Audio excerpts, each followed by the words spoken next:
Ruang Dewa Bela Diri, bab 986 sampai dengan 990. Bab 986 burung Oriole di sarang gagak. Dan elang besar juga ada di sana. Pangeran racun apa? Siapapun yang berani memprovokasi saya akan mati. Pria kekar dari klan iblis laut itu sangat marah ketika melihat lagi-lagi seorang pembuat onar datang.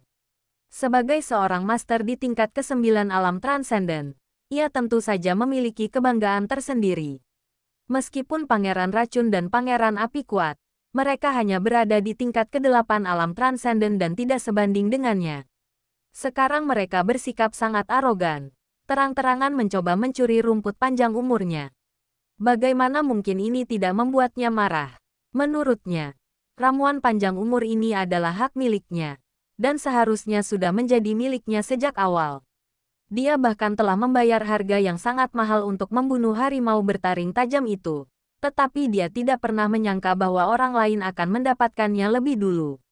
Pada titik ini, bagaimana mungkin seseorang tidak marah? Pangeran racun bahkan tidak meliriknya. Dia mengulurkan tangannya yang besar dan meraih rumput panjang umur, bertekad untuk mendapatkannya dan tidak peduli dengan orang lain. Hentikan, itu milikku. Pada saat itu, pria kekar dari klan iblis laut itu sangat marah. Dia melayangkan pukulan, dan energi iblis yang tak terhitung jumlahnya berkumpul di langit dan bumi.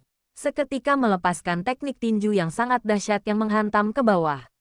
Bang! Tangan pangeran racun yang berupa uap langsung hancur menjadi asap hijau. Bahkan sebelum sempat meraih rumput panjang umur. Kau berani menentangku. Kau sedang mencari kematian. Mata pangeran racun berkilat penuh niat membunuh. Wajahnya memerah saat ia berbicara dengan amarah yang hampir tak terkendali. Kau berani bersikap kurang ajar di hadapanku. Kau benar-benar ingin mati. Aku tidak berniat menentang klan naga api beracun. Tetapi akulah yang pertama kali melihat rumput panjang umur poros surgawi ini. Jika kau bersikeras mengambilnya, maka jangan salahkan aku jika aku bersikap tidak sopan. Pria kekar dari klan iblis laut itu berkata dingin, sama sekali mengabaikan orang lain yang telah menemukan rumput panjang umur poros surgawi sebelum dia. Atau lebih tepatnya, dia sama sekali tidak peduli dengan mereka. Apa yang bisa diubah oleh makhluk-makhluk tak penting ini bahkan jika mereka ditemukan. Lagi pula, dia memang waspada terhadap klan naga api beracun. Tetapi hanya itu saja. Dia adalah seorang master di tingkat ke-9 alam transenden dan memiliki harga diri sendiri. Sangat tidak mungkin baginya untuk melepaskan rumput panjang umur poros surgawi yang akan diperolehnya hanya karena dia waspada terhadap klan naga api beracun. Selain itu, dia adalah iblis laut, yang tinggal di laut iblis kacau. Tempat yang bahkan klan naga api beracun pun tidak dapat sepenuhnya memperluas pengaruhnya. Tentu saja, dia tidak ingin terlalu menyinggung klan naga api beracun. Lagi pula, klan naga api beracun adalah kekuatan dominan di antara makhluk laut di daerah ini. Jika dia benar-benar memprovokasi mereka untuk bertindak, dia mungkin akan diburu sampai tidak punya tempat untuk pergi. Jangan pernah berpikir untuk meninggalkan kawasan Laut Yunsing di masa depan. Dia tidak seperti Ye Xiwen. Aku tidak memiliki keberanian tanpa rasa takut itu. Juga tidak memiliki rasa takut sama sekali. Kau terlalu baik. Kau pikir kau siapa? Berani-beraninya bersikap kurang ajar di depanku. Aku tidak ingin memulai pembantaian. Tetapi karena kau, seekor anjing babi, berani-beraninya bersikap kurang ajar di depanku, maka jangan salahkan aku. Kata pangeran racun dengan senyum dingin. Ia memang bukan orang yang mudah marah sejak awal. Dan saat ini, ia justru dihentikan oleh seseorang. Sebenarnya, itu apa itu pangeran racun? Sekarang akan kutunjukkan siapa aku sebenarnya. Pangeran racun mencibir dan segera bergerak. Cahaya gelap berkilat di tangannya. Dan dia menyerang ahli iblis laut itu dengan telapak tangannya. Ketika cahaya gelap di tangannya bersentuhan dengan udara itu terkikis dan tertembus. Tangannya juga tertutup racun. Para ahli bela diri di sekitarnya dengan cepat menjauh, menjadi semakin ragu untuk mendekat. Baru kemudian mereka menyadari bahwa itu adalah makhluk mengerikan yang pernah meracuni seluruh ras laut. Konon, darah yang mengalir di tubuhnya sangat beracun, dan bahkan setetes pun dapat meracuni seorang guru di alam transenden hingga mati. Jika seseorang berani mendekati makhluk seperti itu, mereka mungkin secara tidak sengaja diracuni hingga mati, yang tentu saja mengerikan. Selain itu, dia juga memiliki karakter yang berubah-ubah. Seringkali, amarah atau kemarahannya tidak terkendali. Artinya tidak ada yang tahu kapan dia akan tiba-tiba menjadi sangat marah. Mungkin kalau suasana hatiku sedang baik, aku akan membunuh beberapa saja. Tidak diragukan lagi. Di benak semua orang, Pangeran Racun telah lama dianggap sebagai pembunuh yang kejam. Pria bertubuh kekar dari klan Iblis Laut itu langsung terkejut. Dia tidak menyangka Pangeran Racun akan bertindak begitu tiba-tiba tanpa ragu-ragu, yang sama sekali tidak terduga. Namun, saat ini, kilatan ganas terpancar di matanya. Meskipun ia waspada terhadap kekuatan klan Naga Api Racun, sebagai seorang master tingkat ke-9 dari alam transenden, ia juga memiliki harga diri dan bukanlah seseorang yang mudah dimanipulasi. Pangeran Racun ini sudah keterlaluan. Jika ada ahli tingkat ke-9 alam transenden di antara klan Naga Api Racun, dia akan segera berbalik dan pergi. Namun, dia yakin bisa mengatasi Pangeran Racun tingkat ke-8 alam transenden. Lagi pula, tingkat transendensi ke-9 dan tingkat transendensi ke-8 itu berbeda. Namun, dia tidak pernah menyangka bahwa adegan ini akan sangat mirip dengan apa yang baru saja dia bunuh tanpa pikir panjang, mengandalkan kekuatannya yang luar biasa. Tapi sekarang dia benar-benar merasa bahwa Pangeran Racun sudah keterlaluan. Raksasa Iblis Laut itu bereaksi sangat cepat. Dalam sekejap, dia melepaskan pukulan yang dipenuhi energi iblis tak terbatas, membawa niat dari tinjunya, dan melesatkannya dalam sekejap. Mendesis. Kepalan tangan dan telapak tangan berbenturan. Tetapi alih-alih suara ledakan yang diharapkan semua orang, yang terdengar malah suara mendesis, diikuti oleh jeritan.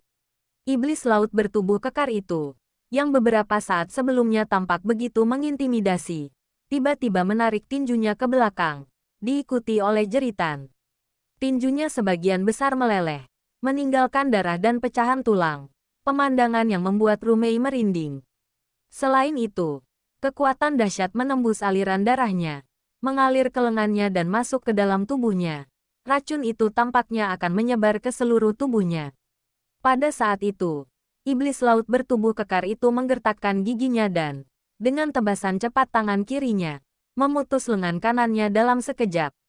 Rasa sakit yang hebat seketika membuat wajahnya pucat pasi, kulitnya dipenuhi keringat dingin, dan matanya terbuka lebar dan merah saat dia menatap Pangeran Racun.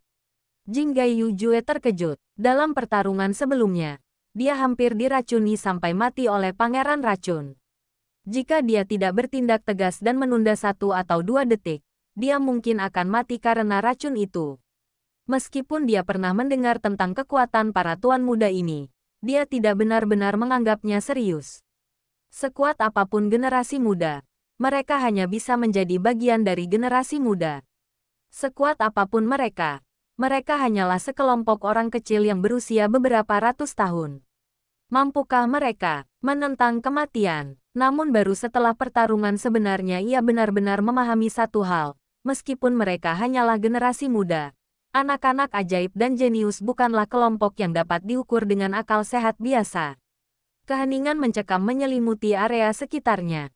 Semua orang ketakutan. Mereka mengharapkan pertempuran sengit. Karena iblis laut itu adalah kultivator alam transenden tingkat 9. Tetapi dia sudah terluka parah. Terlebih lagi, mengingat reputasi Pangeran Racun, dia jelas bukan kultivator alam transenden tingkat 8 biasa. Namun, mereka tidak pernah menyangka situasinya akan begitu timpang. Iblis laut bertubuh kekar ini, yang berada di tingkat ke-9 alam transenden, sama sekali bukan tandingan baginya. Wow, apakah generasi muda sekarang benar-benar sekuat ini?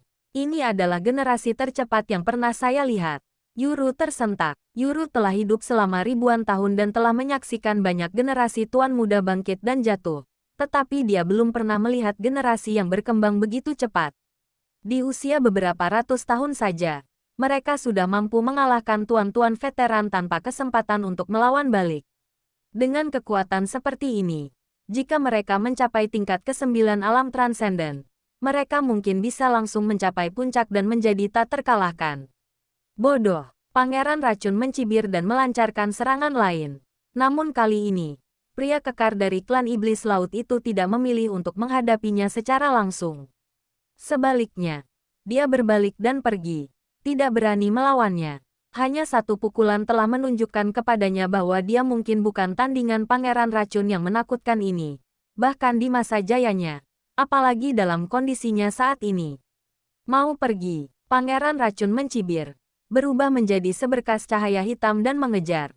Dengan satu pukulan telapak tangan itu berubah menjadi telapak tangan berbisa yang mengerikan, menghantam langsung ke tempat tersebut. Bang! Pria kekar dari klan Iblis Laut itu bahkan tidak sempat melarikan diri sebelum dia terkena serangan. Tubuhnya langsung hancur menjadi kabut darah di udara. Setelah membunuh raksasa Iblis Laut di tingkat ke-9 alam transenden dengan satu pukulan telapak tangan, dia berjalan turun dari udara selangkah demi selangkah, seperti seorang bangsawan muda yang elegan. Namun, setelah menyaksikan metode kejam yang dia gunakan saat menyerbu masuk, tidak ada yang akan menganggapnya sebagai bangsawan muda lagi. Pangeran Racun bahkan tidak melirik kerumunan itu, dan mungkin tidak ada yang berani memprovokasinya saat ini. Senyum puas terlintas di bibirnya.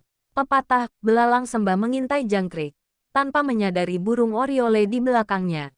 Berlaku di sini, pada akhirnya, semuanya jatuh ke tangannya. Dengan kekuasaan yang cukup, apa gunanya, siapa cepat dia dapat, atau moralitas.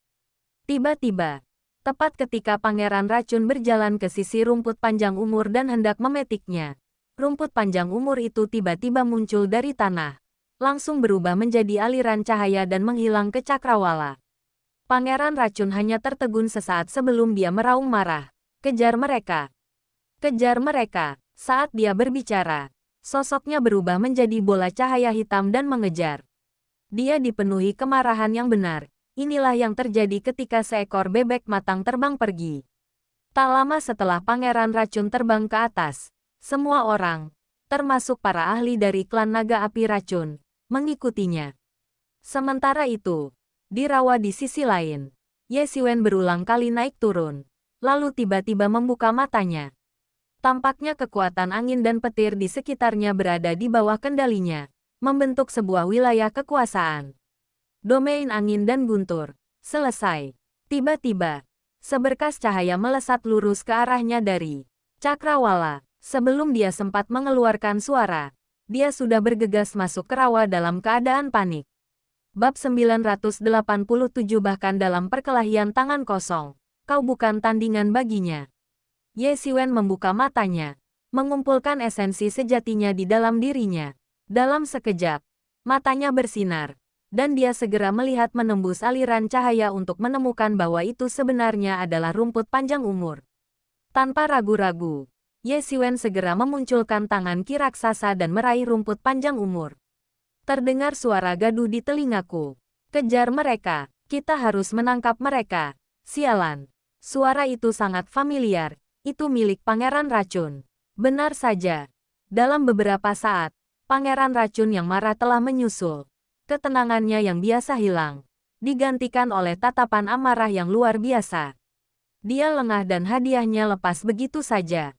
Serangkaian pukulan ini membuatnya marah dan putus asa, dan dia tidak lagi peduli untuk menjaga ketenangannya. Siapa yang berani mencuri rumput panjang umurku? Pada saat itu, teriakan keras terdengar dari kejauhan, menusuk langit, dan suara itu berubah menjadi gelombang yang langsung menghantam. Ye Xiwen mendengus dingin, dan gelombang suara yang hendak menyerang langsung lenyap menjadi ketiadaan. Pada saat itu, para prajurit dari berbagai ras yang mengikuti Pangeran Racun terceng astoniset.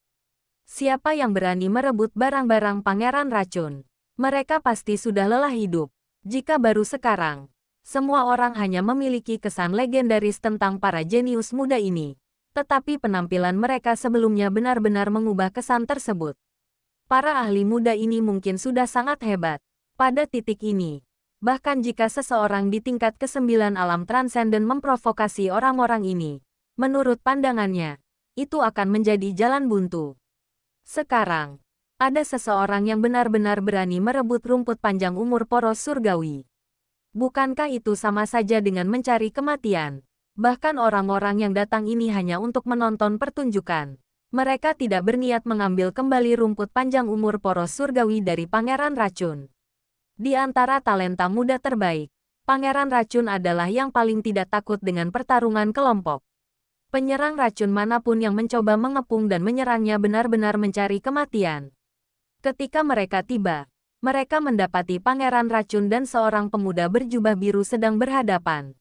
Namun kemudian Pangeran Racun langsung mengenali identitas pendatang baru itu. Ye Siwen. Aku tidak pernah menyangka itu kamu. Kamu Siwen. Kerumunan itu langsung terkejut. Dan banyak dari mereka tiba-tiba bertanya-tanya siapa Ye Siwen ini. Selama periode waktu ini, nama Ye Siwen langsung menyebar ke seluruh lantai 7 para pendekar bela diri. Hanya karena beredar rumor bahwa dia telah membunuh Pangeran Buaya. Pangeran Buaya adalah salah satu master terbaik di antara generasi muda. Tak ada master muda yang berani mengatakan bahwa mereka pasti bisa mengalahkan Pangeran Buaya. Namun kini ia benar-benar tewas di tangan pria bernama Ye Siwen.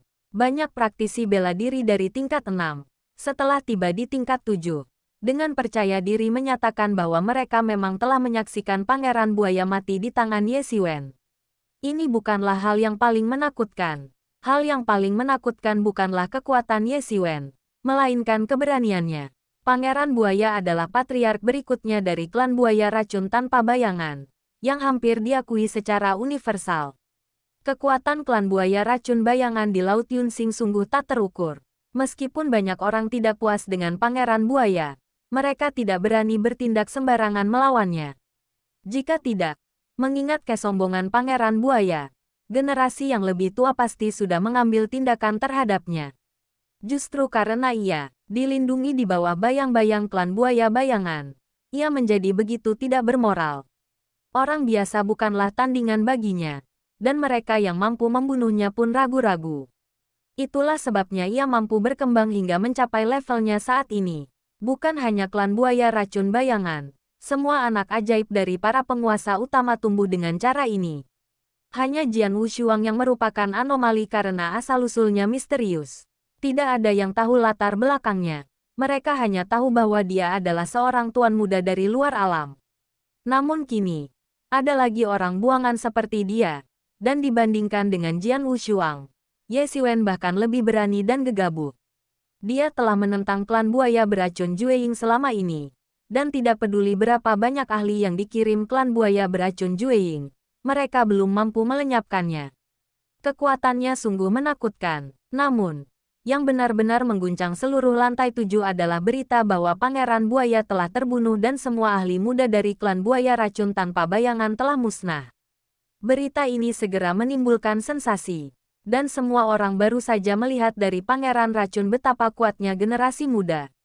Para ahli biasa di tingkat ke-9 alam transenden bukanlah tandingan mereka. Namun, Pangeran Buaya tewas di tangan Ye Siwen. Seberapa kuatkah Ye Siwen? Kekuatannya sungguh tak terbayangkan. Pangeran Racun, sudah lama sekali kita tidak bertemu. Kau masih terlihat gagah seperti biasanya. Ye Siwen tersenyum sambil memasukkan rumput panjang umur ke dalam cermin asal surgawi. Cukup omong kosong. Serahkan rumput panjang umur poros surgawi. Atau hari ini akan menjadi hari kematianmu. Kata Pangeran Racun si tanpa basa-basi. Melihat Ye Siwen benar-benar telah memasukkan rumput panjang umur poros surgawi ke dalam cermin asal surgawi, dia menjadi sedikit cemas dan segera menyela Ye Siwen. Pepatah mengatakan bahwa harta karun memiliki roh, dan mereka yang memiliki takdir yang tepat akan mendapatkannya. Tentunya Tuan Muda Racun memahami prinsip ini. Ye Siwen terkekeh dan berkata, memintanya untuk memuntahkan apa yang telah dimakannya. Itu tidak mungkin, cukup omong kosong. Aku hanya tahu bahwa yang perkasa memiliki peluang terbaik, kata Pangeran Racun dingin. Tatapannya tajam dan penuh racun. Di kalangan generasi muda, dia selalu menjadi orang yang paling nakal dan melanggar hukum. Alasannya sederhana, orang-orang takut akan racunnya. Bahkan orang seperti Pangeran Buaya pun tidak berani melawannya. Karena dia adalah anggota klan naga api beracun. Terlahir dengan tubuh beracun. Bahkan darah dan pori-porinya mengeluarkan gas beracun. Jika Anda tidak hati-hati, Anda mungkin akan diracuni olehnya dan kemudian Anda akan tak berdaya. Inilah mengapa ia mengembangkan kepribadian yang begitu sulit diatur. Bahkan ketika berhadapan dengan Pangeran Buaya, ia berani menghentikannya tanpa mempedulikan konsekuensinya. Bahkan jika kita membandingkan ukuran kepalan tangan, kau mungkin tidak lebih besar dariku. Ye Xiwen menyeringai dan berkata, setelah membunuh Pangeran Buaya, dia mulai mengolah domain semu miliknya sendiri dalam pengasingan. Sekarang, dia akhirnya berhasil, dan dia telah mendapatkan kartu truf yang ampuh. Dengan keberadaan domain semu ini, dia dapat berkeliaran bebas di tingkat ke-9 alam transenden, membuatnya benar-benar tak tertandingi kekuatannya. Kalau begitu, mari kita coba dan lihat apakah kau mampu menahan racunku. Mendengar kata-kata Ye Xiwen, Pangeran Racun menjadi sangat marah. Mungkin dia tidak peduli dengan rumput panjang umur, tetapi dia sama sekali tidak bisa mentolerir Ye Xiwen yang mengatakan bahwa dia lebih rendah darinya. Dia tertawa dingin, mengambil segenggam gas beracun di tangannya, dan tiba-tiba menembakkannya seperti anak panah tajam, langsung menuju wajah Ye Xiwen. Pangeran Racun itu sangat cepat. Para penonton hampir bisa melihat anak panah yang terbentuk dari gas beracun hijau zamrud melesat sebelum dia langsung menyerbu ke arah wajah Ye Xiwen. Hancurkan! Teriak Ye Xiwen. Dan seketika itu juga gumpalan udara yang tak terhitung jumlahnya mengembun dan menghalangi jalannya. Dentang! Anak panah itu menembus langit dan menghantam dinding energi. Raungan yang memekakkan telinga menyusul, dan gelombang kejut menyebar keluar. Begitu mereka berbenturan, Pangeran Racun menunjukkan kekuatannya yang dahsyat. Tetapi Ye Xiwen juga langsung menunjukkan kekuatan yang tak kalah mengesankan dari Pangeran Racun. Kembalikan apa yang kau ambil dariku, teriak Pangeran Racun. Sudah siap menyerang Ye Xiwen. Tangannya yang besar memancarkan cahaya beracun hijau zamrud. Dia sangat menyadari kekuatan Ye Xiwen. Meskipun mungkin ada beberapa informasi yang salah, dia telah menyaksikan pertarungan Ye Xiwen dengan Pangeran Buaya di luar menara penekan iblis. Meskipun kedua pihak tidak menggunakan kekuatan penuh mereka karena menara penekan iblis akan segera dibuka, mereka berimbang pada saat itu. Hal ini membuatnya lebih waspada terhadap Ye Xiwen, yang setidaknya merupakan seorang ahli dengan keterampilan yang serupa dengannya. Meskipun ia arogan dan sombong, ia tidak bodoh. Ia secara alami memahami bahwa ia tidak bisa meremehkan lawannya saat ini, atau ia sendirilah yang mungkin akan mati. Boom! Pukulan Pangeran Racun menghancurkan seluruh udara, seketika menembus udara dan menghantam Ye Xiwen dalam sekejap. Angin beracun menerjang ke arahnya, tetapi tubuh Ye Xiwen seketika diselimuti oleh esensi ilahi emas yang tak terhitung jumlahnya, menghalangi racun tersebut. Di antara makhluk-makhluk ilahi yang tak terhitung jumlahnya itu, seolah-olah para dewa yang tak terhitung jumlahnya sedang melantunkan kitab suci. Setiap dewa bersinar dengan cahaya keemasan, dan gas beracun itu tidak dapat menembus para dewa ini, apalagi menembus tubuh Ye Xiwen. Pada saat itu, Ye Xiwen bergerak, tetapi tidak ada yang melihat kapan dia bergerak. Mereka hanya melihat bahwa tiba-tiba, tinju Ye Xiwen muncul di depan wajahnya, menangkis serangan telapak tangan mematikan Pangeran Racun. Ledakan, benturan mengerikan antara kedua kekuatan itu langsung meledak di udara. Ledakan mengerikan yang bercampur dengan cahaya ilahi keemasan dan zamrud menyebar keluar, seketika meratakan hutan di sekitarnya. Sudah kubilang, bahkan dalam perkelahian tangan kosong pun, kau bukan tandinganku. Jangan memaksaku berkelahi, atau kau hanya akan mempermalukan dirimu sendiri. Ye Xiwen mencibir dan melayangkan pukulan lagi. Udara bergetar hebat, dan kekuatan bintang yang tak terhitung jumlahnya melingkari tangannya, mengubah sekitarnya menjadi ruang hampa. Dia adalah satu-satunya dewa sejati di alam semesta. Tinjunya berubah menjadi bintang raksasa dan menghantam ke arah Pangeran Racun. Semua ini terdengar seperti cerita panjang, tetapi sebenarnya terjadi dalam sekejap mata. Tinju Ye Xiwen langsung menghantam ke bawah. Kepalan tangan yang mengerikan itu menekan wajah Pangeran Racun, meniup rambutnya ke belakang dan memelintir daging di wajahnya. Akhirnya, rasa takut terpancar dari matanya. Jika dia tidak menghindar, pria itu pasti akan memukulinya sampai mati di tempat, tanpa memberinya kesempatan untuk menjelaskan. Dia segera mundur, dengan cepat menghindari jangkauan pukulan Ye Xiwen. Ledakan, Bab 988 terkenal di lantai 6. Ledakan. Tinju Ye Xiwen menghantam tanah. Seketika menciptakan kawah berdiameter lebih dari 1000 kaki. Hampir menghancurkan pangeran racun hingga tewas di dalamnya. Kau telah mempermalukan dirimu sendiri. Keempat kata itu sangat mengguncang pangeran racun. Membuatnya tiba-tiba gelisah dan tidak tenang. Belum pernah ada yang berani mengatakan hal seperti itu kepadanya sebelumnya. Namun, dia tidak berdaya karena andalan terbesarnya adalah racunnya. Tetapi dilihat dari percakapan sebelumnya, Ye Xiwen sama sekali tidak takut dengan racunnya. Bahkan, racunnya tidak dapat menembus tubuhnya, apalagi menyebabkan kerusakan. Racun itu bahkan tidak memiliki energi untuk menembus tubuhnya. Hal ini membuatnya marah. Menghadapi master yang tak terkalahkan seperti itu memang sangat merepotkan.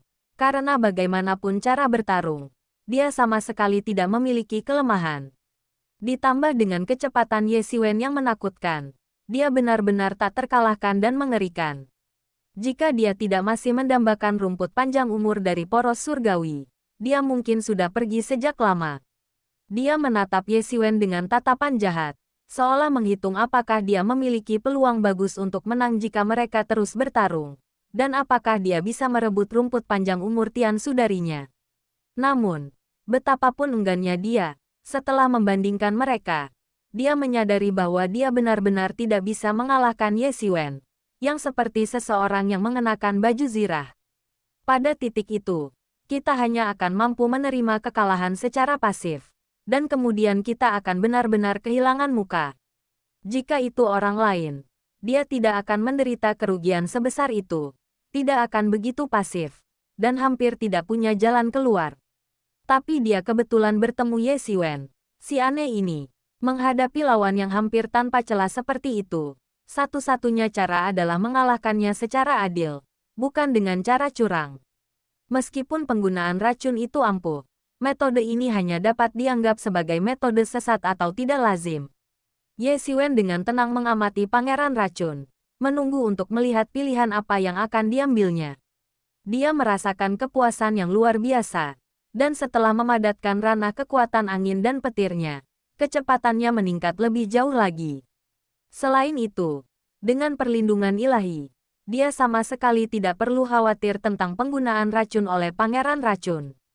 Tanpa racun, di matanya, pangeran racun seperti harimau yang giginya dicabut, sama sekali tidak layak disebut, dan tidak mengancam seperti pangeran buaya. Ketika pangeran racun bertemu Ye Xiwen, seolah-olah dia telah bertemu musuh bebuyutannya. Ye Xiwen tidak ingin menyinggung klan buaya racun tanpa bayangan hingga tak dapat diperbaiki lagi.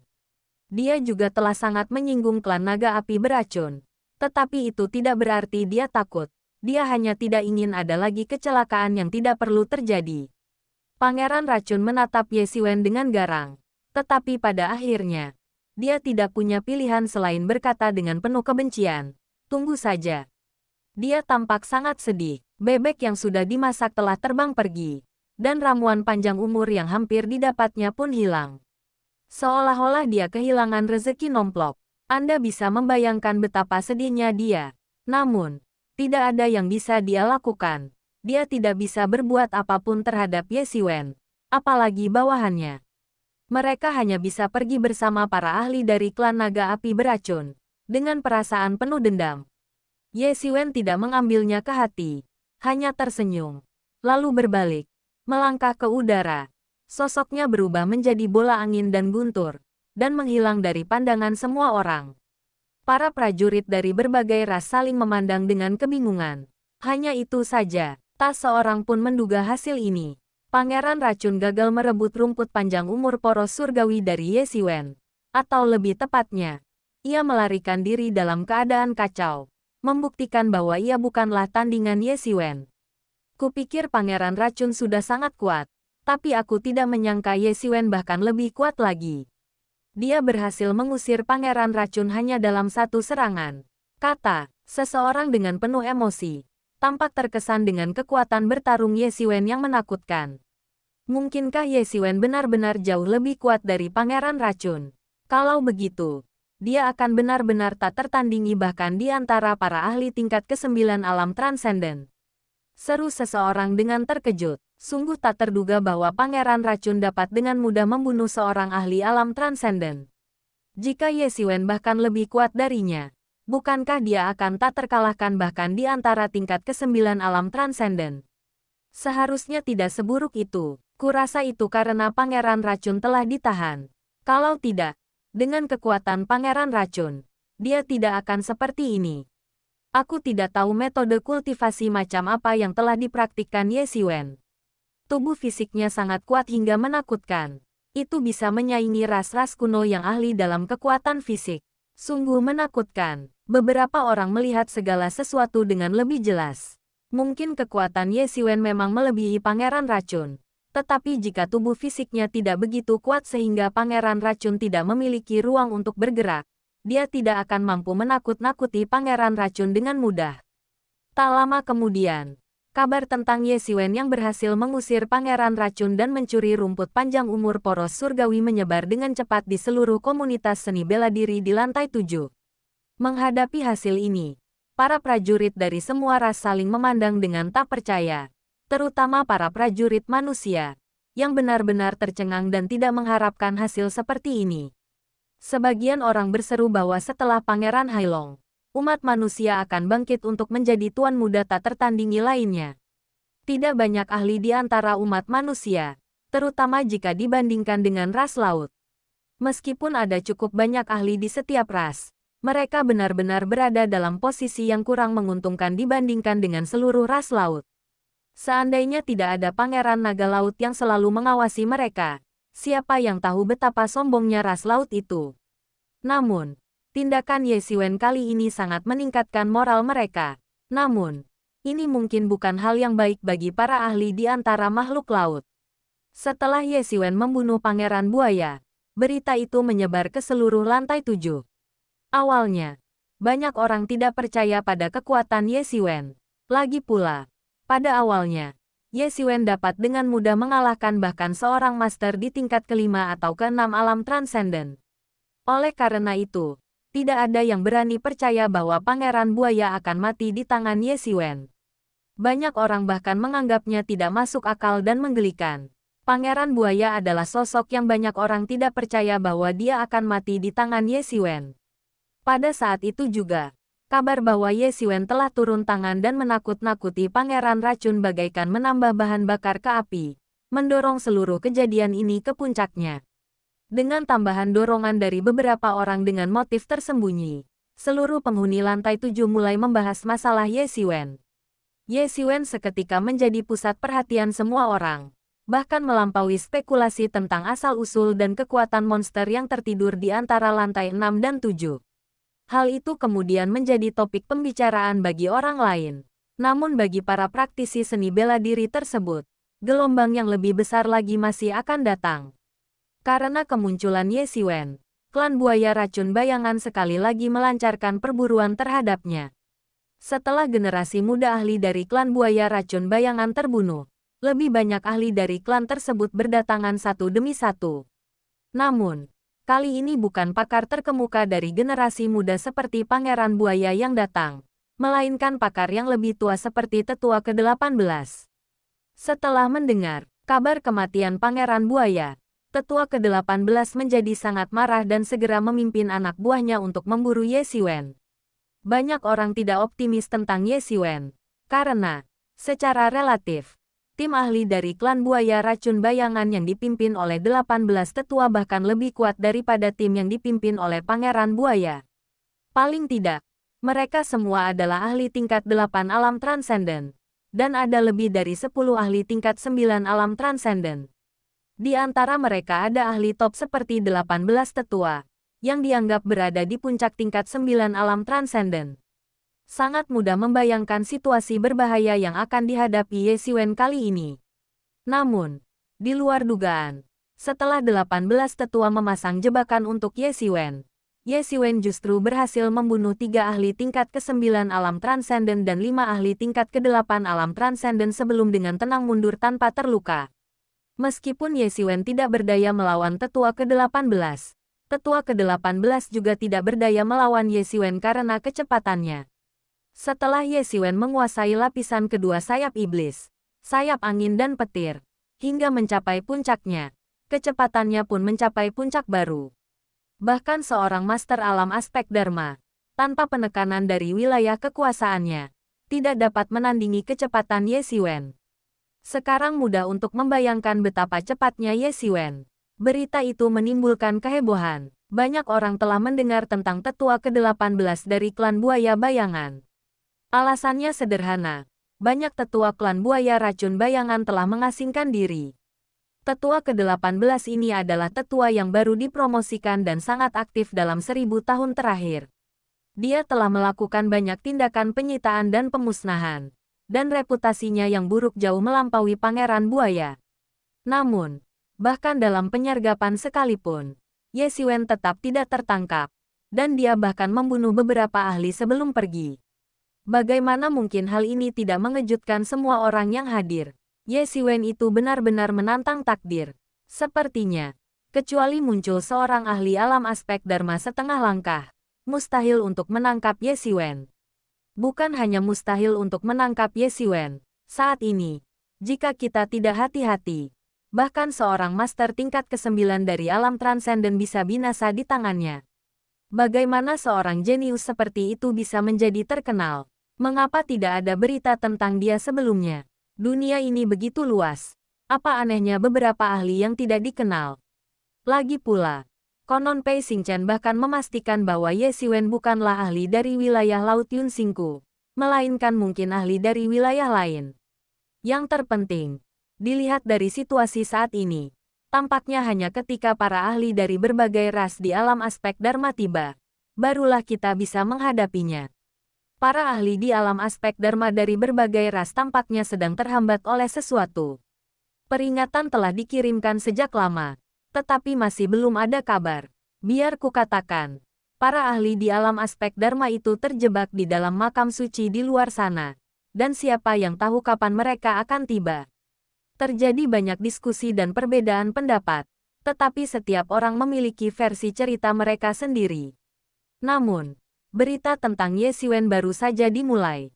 Pangeran Racun dikalahkan dan dipaksa melarikan diri dalam keadaan menyedihkan oleh Ye Xiwen. Bab 989 Fokus perhatian.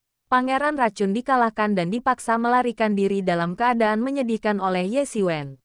Kabar lain mengejutkan semua orang, menyebabkan kehebohan. Berita itu menyebar dengan cepat ke seluruh lantai 6. Lantai 6 sudah ramai karena Ye Xiwen, dan sekarang seperti panci berisi minyak mendidih yang meledak. Semua orang membicarakan Ye Xiwen, dan dia tiba-tiba menyaingi semua tuan muda lainnya. Entah itu Tuan Muda Yan, Pei Xingchen, atau kakak beradik dari klan Iblis Laut. Tak satu pun dari mereka menjadi pusat perhatian dan fokus pandangan semua orang seperti Ye Xiwen. Dalam beberapa bulan terakhir, Ye Xiwen dengan cepat menjadi pusat perhatian semua orang. Ye Xiwen, yang awalnya tidak dikenal, kini tiba-tiba menjadi sasaran kritik semua orang. Tak lama kemudian, seluruh kisah tentang bagaimana Pangeran Racun dikalahkan dan dipaksa melarikan diri dalam keadaan menyedihkan oleh Ye Xiwen terungkap oleh kerumunan orang. Ternyata, setelah diusir oleh Ye Xiwen, Pangeran Racun menjadi semakin marah. Maka ia memimpin beberapa ahli dari klan naga api racun yang berada di tingkat ke-9 alam transenden untuk mengepung Ye Xiwen. Tanpa diduga, hal ini membuat Ye Xiwen marah, dan ia segera memulai pembantaian. Beberapa ahli tingkat ke-9 alam transenden dengan kekuatan rata-rata dibantai di tempat, tak seorang pun selamat. Para ahli lain yang belum mencapai tingkat ke-9 alam transenden tidak ada apa-apanya baginya dan semuanya terbunuh. Hanya Pangeran Racun yang melarikan diri dalam keadaan menyedihkan. Akhirnya lolos dari cengkeraman Ye Xiwen, tetapi dalam keadaan yang sangat berantakan. Mereka melarikan diri sejauh lebih dari 1000 mil, dan banyak orang di sepanjang jalan melihat mereka, yang akhirnya menyebarkan berita tersebut. Di tengah opini publik yang sangat kuat, Ye Xiwen tampaknya telah menjadi pakar terkemuka di kalangan generasi muda, bahkan setara dengan Tuan Muda Hailong yang asli. Dan sekarang dianggap sebagai pakar terkemuka di kalangan generasi muda di wilayah Laut Yunsing. Menurut semua orang, bahkan Tuan Muda Hailong pun mungkin tidak mampu melakukan itu. Para ahli dari klan buaya bayangan dan klan naga api beracun yang marah mengeluarkan surat perintah penangkapan, menawarkan hadiah 100 juta kristal roh dan kesempatan untuk menjadi pemuja di klan masing-masing jika mereka dapat membunuh Ye Xiwen. Klan buaya racun bayangan dan Ye Xiwen telah lama menjadi musuh bebuyutan. Sementara klan naga api racun sangat marah karena mereka telah kehilangan beberapa ahli di tingkat ke-9 alam transenden, serta beberapa ahli di bawah tingkat ke-9 alam transenden. Klan naga api racun mereka telah mendominasi Laut Yunsing selama bertahun-tahun.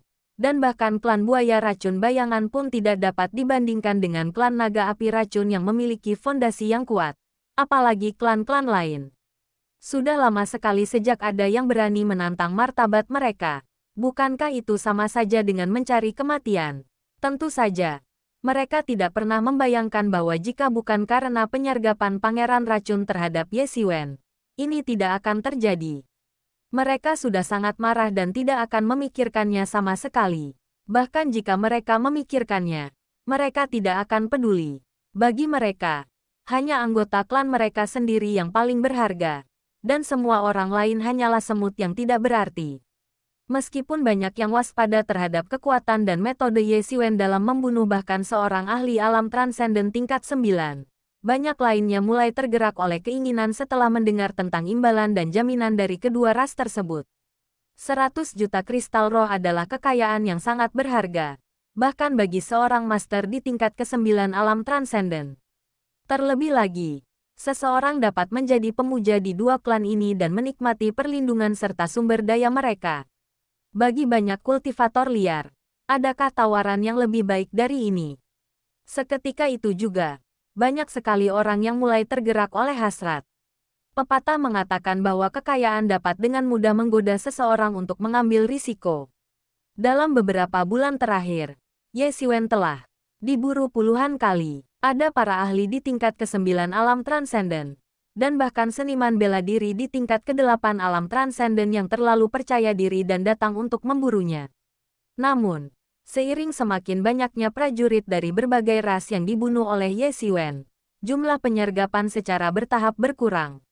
Pada awalnya, Ye Xiwen akan menghadapi hampir 10 penyergapan sehari, tetapi seiring berjalannya waktu, jumlahnya berkurang. Dan terkadang tidak ada yang berani memburu Ye Xiwen selama 10 hari atau setengah bulan. Namun, begitu mereka muncul, mereka pasti adalah para ahli papan atas yang sangat percaya diri dengan kekuatan mereka sendiri. Lagi pula, Ye Xiwen telah membunuh cukup banyak ahli di tingkat ke-9 alam transenden. Belum lagi yang lainnya, mereka yang berani keluar saat ini pastilah para ahli yang sangat hebat di antara mereka yang berada di tingkat ke-9 alam transenden. Meskipun mereka semakin jarang diserang, setiap pertempuran menjadi lebih sulit dari sebelumnya. Bahkan dalam pertempuran terakhir, Ye Xiwen membunuh seorang master di tingkat ke-9 alam transenden. Pertempuran itu menyebabkan bumi berguncang dan berlangsung selama sehari semalam penuh. Hampir berakhir imbang. Pada akhirnya, Ye Xiwen menggunakan domain kekuatan angin dan petir untuk sepenuhnya menekan dan membunuhnya. Ketika para ahli dari klan buaya bayangan dan klan naga api beracun tiba di tempat kejadian, yang mereka lihat hanyalah genangan darah yang besar, dengan darah mengalir di mana-mana dan tanda-tanda pertempuran di sekelilingnya, pemandangan yang membuat hati merinding. Setelah pertempuran ini, Ye Xiwen menghilang sepenuhnya dari pandangan semua orang. Ada yang mengatakan bahwa dia meninggal di tempat yang tidak diketahui setelah terluka parah dalam pertempuran. Sementara yang lain mengatakan bahwa dia bersembunyi untuk menyembuhkan lukanya. Bahkan ada yang mengatakan bahwa dia sebenarnya telah meninggalkan lantai 6 dan menara penumpas iblis. Pesan-pesan ini merupakan campuran antara kebenaran dan kebohongan, sehingga menyulitkan orang untuk membedakannya. Namun, di tengah semua desas-desus, muncul kabar yang lebih mengejutkan. Para tetua alam aspek Dharma dari berbagai ras akhirnya tiba. Tetapi mereka datang dari jauh, dikirim dari ras masing-masing, bukan dari negeri yang disegel seperti yang awalnya diduga semua orang. Karena banyak ahli di alam aspek Dharma dari berbagai ras telah berkumpul di tanah yang disegel, tetapi karena alasan yang tidak diketahui, mereka tidak datang dari sana. Sebaliknya, mereka mengirim kelompok ahli alam aspek Dharma lainnya dari benteng ras masing-masing. Para ahli dari semua ras merasa bingung. Tetapi kekuatan hegemonik utama secara diam-diam merahasiakan berita tersebut dan tidak menunjukkan niat untuk menjawab pertanyaan yang diajukan oleh massa. Situasi yang tidak biasa ini menarik perhatian banyak orang. Tetapi tidak seorang pun mampu mendapatkan informasi sedikit pun dari para ahli dari berbagai penguasa. Kedisiplinan di dalam berbagai klan penguasa sangat terlihat pada saat itu. Tanpa bertanya, mustahil untuk mengetahui alasan pastinya. Banyak orang mempertimbangkan apakah mereka harus segera meninggalkan menara penumpas iblis dan pergi ke tanah tersegel untuk melihat-lihat. Lagi pula, dilihat dari tindakan pasukan penguasa ini, bahkan jika menara penumpas iblis direbut oleh mereka, itu pasti bukan milik mereka. Jika mereka masih memiliki kesempatan untuk memancing di perairan yang bergejolak ketika hanya ada pangeran buaya dan sekelompok ahli muda, sekarang mereka sama sekali tidak memiliki kesempatan. Dengan kedatangan para ahli ini di alam aspek Dharma, keadaan secara bertahap lepas kendali dari para kultivator sesat ini. Di sebuah hutan terpencil, di tengah aura merah darah, sesosok figur berbaju hijau muncul. Dia adalah Ye Xiwen. Bertentangan dengan semua spekulasi, Ye Xiwen tidak meninggalkan menara penekan iblis. Dia juga tidak terluka dan bersembunyi untuk menyembuhkan diri. Dan dia juga tidak tewas. Dia hanya menemukan tempat untuk berlatih secara terpencil. Dalam pertempuran terakhir, dia melawan lawannya hingga hampir pingsan dan bumi terbelah. Pada akhirnya, dia menggunakan domain angin dan petir, yang baru saja dikuasainya, dan nyaris berhasil membunuh lawannya. Hal ini sangat menyentuh hati Ye Xiwen. Dia mungkin bisa dengan mudah membunuh para ahli biasa di tingkat ke-9 alam transenden. Tetapi jika dia benar-benar bertemu dengan para ahli veteran di tingkat ke-9 alam transenden, dia tetap tampak lebih rendah. Kecuali jika dia mencapai tingkat ke-6 alam transenden, kekuatan tempurnya akan meningkat ke tingkat berikutnya, dan dia akan mampu membunuh ahli manapun di tingkat ke-9 alam transenden. Pada saat itu, bahkan jika dia bertemu dengan seorang guru di alam aspek Dharma setengah langkah, dia masih akan mampu mundur dengan tenang. Pada saat itu, dia akan dapat mencoba kembali ke benua kuno melalui lautan yang tak berujung. Meskipun pertempuran itu sengit, pertempuran itu juga memberinya banyak manfaat. Banyak hal tentang seni bela diri yang sebelumnya tidak ia pahami tiba-tiba menjadi jelas selama pertempuran. Dengan waktu yang cukup, mencapai tingkat ke-6 alam transenden bukanlah masalah sama sekali.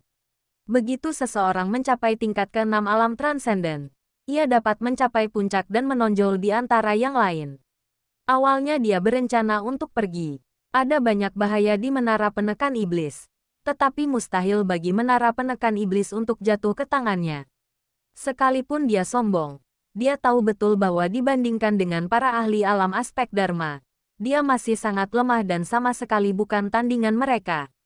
Selama para ahli ini hadir, bahkan jika penghalang antara lantai 6 dan 7 berhasil ditembus, bukan gilirannya untuk mengendalikan menara penekan iblis.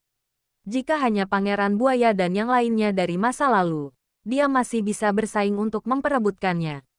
Namun, setelah mendengar bahwa para ahli di alam aspek Dharma akan bergerak bersama untuk menembus penghalang antara dua tingkatan dan binatang iblis yang tidak dikenal itu, Ye Xiwen menekan niatnya untuk pergi dan malah memilih untuk meninggalkan pengasingannya untuk pergi dan melihat sendiri. Dia juga ingin tahu seberapa kuat monster itu. Ye Xiwen, jangan terlalu mendekat, karena kita tidak tahu kapan menara penekan iblis ini dibuat. Dan binatang iblis itu mungkin berasal dari zaman kuno, bahkan mungkin jauh melampaui alam aspek Dharma. Jika memang terlalu kuat, akan mudah bagimu untuk pergi. Ye Mo mengingatkannya. Ye Xiwen mengangguk. Bagaimanapun, dengan penglihatannya, dia bisa melihat dengan jelas bahkan dari jarak ratusan mil. Setelah mengambil keputusan, Ye Xiwen segera melangkah maju. Sosoknya langsung menghilang ke langit, berubah menjadi seberkas cahaya yang menembus langit dan menuju ke pintu masuk dari lantai 6 ke lantai 7. Di sepanjang jalan, Ye Xiwen bertemu dengan banyak aliran cahaya yang berubah dari para ahli bela diri. Semuanya menuju ke arah pintu masuk. Meskipun banyak di antara mereka hanya ahli di alam transenden dan bukan tandingan bagi makhluk iblis itu, mereka tetap bisa menyaksikan pertempuran tersebut. Di satu sisi terdapat makhluk iblis tak dikenal. dan di sisi lain terdapat banyak ahli di alam aspek Dharma. Pertempuran spektakuler tak terhindarkan, dan manfaat bagi mereka untuk menyaksikan pertempuran ini sudah jelas. Bab 990 Citra Dharma bergerak. Seluruh pakar di lantai 6 berbaris dalam prosesi yang megah menuju pintu masuk yang mengarah ke lantai 7. Di udara, berbagai garis cahaya berkelebat. Banyak kultivator liar bergegas menuju pintu masuk dari tingkat ke-6 hingga ke-7. Melihat binatang buas yang telah berubah menjadi pegunungan dan bersembunyi di pintu masuk, semua orang hanya bisa menonton dari jauh dan tidak berani mendekat. Seluruh pegunungan itu naik dan turun mengikuti hembusan napas panjang binatang buas ini. Kali ini, Ye Xiwen memilih untuk tidak mendekat, melainkan menyaksikan pertempuran dari kejauhan. Pada saat itu, terjadi fluktuasi hebat di langit, dan puluhan garis cahaya melesat dari kejauhan dengan momentum yang besar.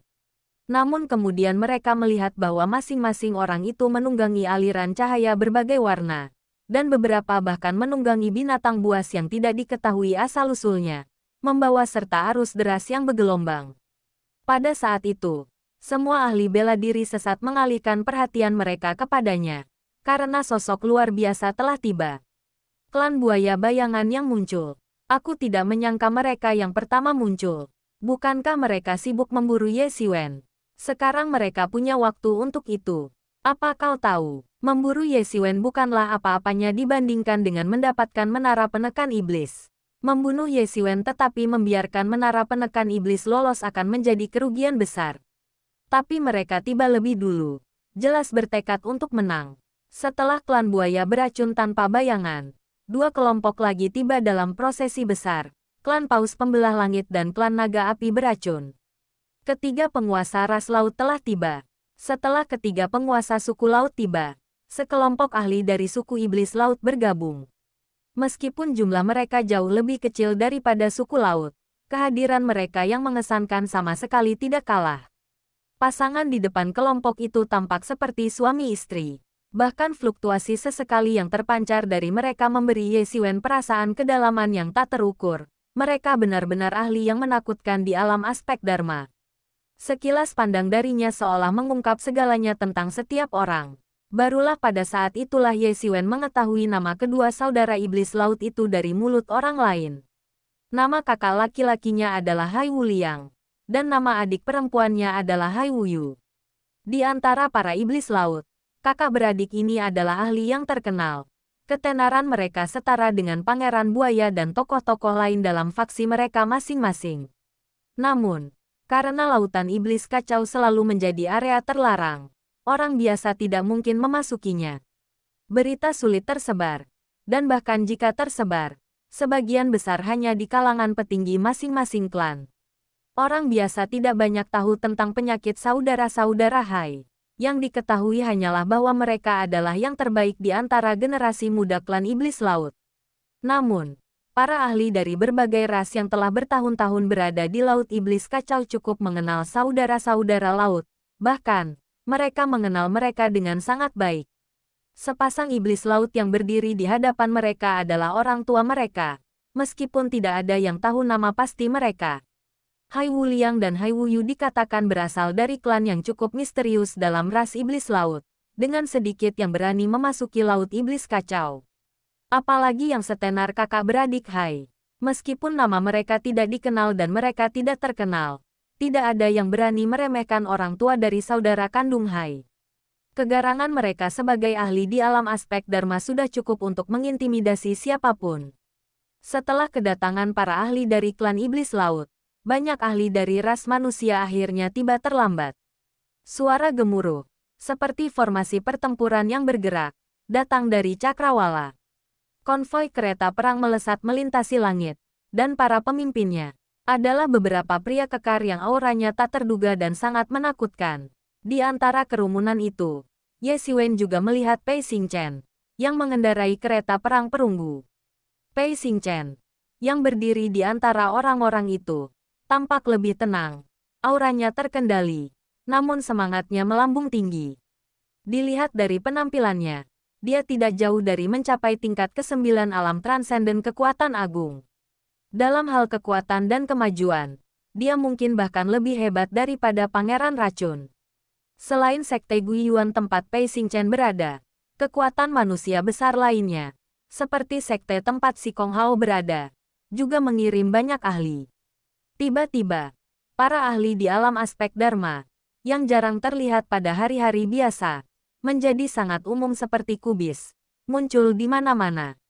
Namun saat ini, tak seorang pun lagi peduli dengan masalah itu. Semua mata tertuju pada binatang buas yang sedang tidur. Jika kita ingin mencapai level ke-7, kita harus membunuh binatang buas ini. Tidak ada cara lain. Sekarang semua orang sudah berkumpul. Kita bisa bergerak. Pada saat itu, seorang ahli alam aspek Dharma dari klan buaya racun tanpa bayangan angkat bicara. Sekarang kita telah bergabung. Bahkan jika makhluk ini benar-benar makhluk dari zaman kuno, tidak ada yang perlu ditakuti. Kata ahli dari klan naga api beracun, memandang rendah dunia dengan sikap arogan. Di antara semua kekuatan yang hadir, tidak diragukan lagi bahwa klan naga api beracun adalah yang terkuat. Bahkan, di seluruh wilayah Laut Yunsing, klan naga api beracun adalah kekuatan dominan, yang memiliki kekuatan dan kepercayaan diri yang tinggi. Lagi pula, dengan begitu banyak ahli di alam aspek Dharma yang hadir, bahkan jika binatang buas ini kuat, bagaimana mungkin ia bisa menentang langit? Inilah kepercayaan diri dan kesombongan seorang ahli di alam aspek Dharma. Kita akan membunuh binatang buas ini secara paksa. Untuk menghindari melukai orang-orang yang tidak bersalah, semuanya mundur. Pada saat ini, pemimpin klan iblis laut angkat bicara, memperingatkan mereka yang diam-diam berpikir untuk maju dan memanfaatkan situasi tersebut. Meskipun masih belum diketahui siapa yang pada akhirnya akan membunuh binatang buas ini dan tubuh siapa yang akan jatuh ke tangan mereka, kita sama sekali tidak boleh membiarkan para kultivator sesat itu sampai di sana terlebih dahulu. Para kultivator sesat ini sangat ingin bergerak, dan di antara mereka terdapat banyak ahli di tingkat ke-9 alam transenden, atau bahkan di alam aspek Dharma setengah langkah, atau bahkan alam aspek Dharma.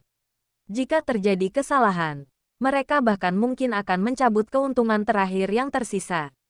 Mereka pasti memahami pepatah, belalang sembah mengintai jangkrik, tanpa menyadari burung oriole di belakangnya.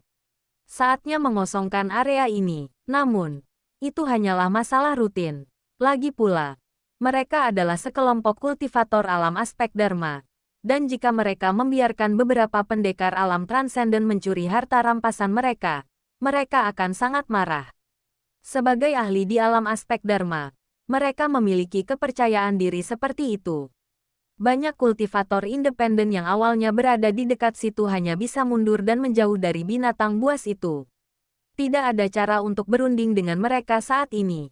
Setelah sejumlah kultivator sesat mundur, para ahli alam aspek Dharma dari kekuatan-kekuatan besar tersebut, yang tidak ingin menunggu lebih lama lagi, bertindak satu demi satu. Bahkan dari jarak 100 mil, Ye Xiwen masih bisa merasakan fluktuasi mengerikan dari para ahli alam aspek Dharma ini ketika mereka mengerahkan seluruh kekuatan mereka. Ledakan, suara gemuruh yang memekakkan telinga datang dari kejauhan, memberi orang-orang ilusi bahwa langit runtuh dan bumi tenggelam. Cahaya ilahi yang cemerlang yang dihasilkan oleh ledakan itu melesat ke langit dalam sekejap, menembus langit dan bumi. Seperti gunung berapi yang telah lama tidak aktif dan tiba-tiba kembali hidup. Gelombang kejut yang mengerikan itu menyebar membentuk lingkaran, membuat pakaiannya berkibar liar, dan energi sejatinya secara refleks aktif untuk melindungi tubuhnya.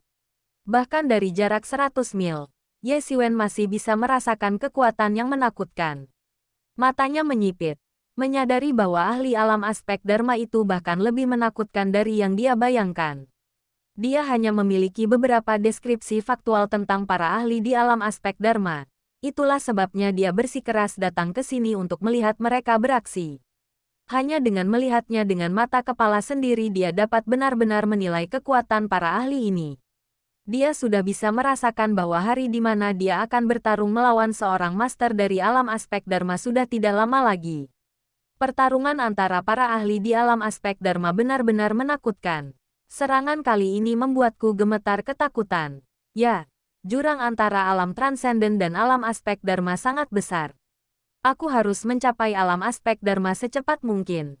Di hadapan para ahli alam aspek Dharma, alam transenden sama sekali tidak ada apa-apanya. Hanya para ahli alam aspek Dharma yang dapat dianggap sebagai tokoh yang setara. Seketika itu, langit dipenuhi dengan pikiran ilahi dari berbagai ahli alam transenden. Meskipun mereka adalah ahli alam transenden, mereka jarang memiliki kesempatan untuk melihat para ahli alam aspek Dharma yang hidup menyendiri selama bertahun-tahun. Terutama sekarang karena situasi di Laut Yunsing relatif stabil, peluang bagi para ahli alam aspek Dharma untuk bertindak semakin sedikit. Misalnya, di klan buaya racun tanpa bayangan, orang yang memimpin adalah ahli alam transenden tingkat puncak seperti tetua ke-18. Dengan metode mereka dan kekuatan penangkal dari klan buaya bayangan, melenyapkan beberapa pasukan kecil akan menjadi tugas yang mudah, dan tidak perlu seorang ahli alam aspek Dharma untuk bertindak.